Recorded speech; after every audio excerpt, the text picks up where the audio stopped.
దేవి కొంచెం పెట్టుకున్నావేంద్రా? పులిహోర అంత నచ్చలేదక్క. పల్లీలు ఉంటే మంచిగా జరుగుతాయి. డాడీ తినిపించుకుంటా, నేను ఇద్దరం తింటున్నాను. మీకోసమే వేసిన, నేను కూడా అట్లా కొంచెం తింటున్నా. నాకు చింతపండు పులిహోర అంటే ఇష్టం. మరి మీకే పులిహోర అంటే ఎక్కువ ఇష్టం?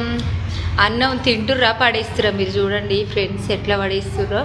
ఇల్లంతా ఖరాబ్, పిల్లలు ఉన్న ఇల్లు ఇట్లానే ఉంటుంది కదా. ఇవన్నీ తీసేస్తు. నువ్వన్న తింటావు, ఆ కరివేపాకు తింటే మంచిది. తిను. ఎట్లా పడేస్తాడు చూడు, పడేస్తుండు. నిన్ను ఆ మిరపకాయ పెట్టుకొని పులిహోర తింటే ఎంత బాగుంటుంది. ఆడ తీసి పడేసిండు.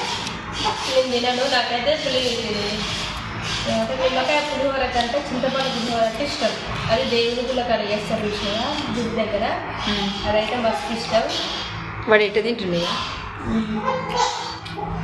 బాయ్ మరి.